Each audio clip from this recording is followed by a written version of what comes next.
আসসালামু আলাইকুম সবাই, আশা করি ভালো আছেন।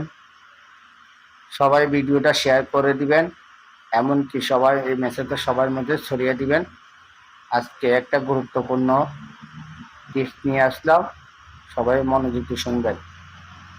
আমরা মসজিদে 100 টাকা দান করতে আমাদের জন্য অনেক কষ্ট হয়, কিন্তু দেখেন আমরা মার্কেটে যাই, লাখ টাকা খরচ মার্কেটে করি, গেছিলাম শপিং করতে, আমাদের কিছু যায় জামা আসে না। কাপড় আর পছন্দ হয় না, খালি বেডি আর আরেকটা বেডি। বিষয় দেখেন, আমরা একটা কিন্তু আমি মুভি দেখতে একটু 3 নিশ্চয়ই তোমার কোনো ঘন্টা সময় আপনজনের কাটাই, ফোন হবে।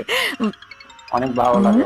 ফুপু, কিন্তু দেখেন তুমি ফোনটা রিসিভ আমরা করো। মসজিদে 10 মিনিটের জন্য যেতে পারি না, আমাদের কি ফোরা কপাল।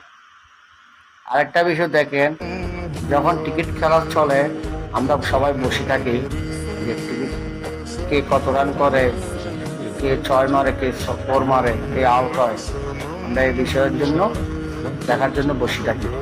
কিন্তু দেখেন গরিবের হজের দিন, পবিত্র দিন, জুমার দিন আমরা হুজুরের খতবা শুনবো, ওই সময় আমাদের থাকে না, ওই সময়টা আমাদের জন্য থাকে না। আমরা এত কড়া কপাল। আশা করি সবাইকে আল্লাহ হেদায়েত করুক। সবাই ভিডিওটা শেয়ার করবেন এবং ভিডিওটা শুনবেন, কথাগুলো শুনবেন ইনশাআল্লাহ।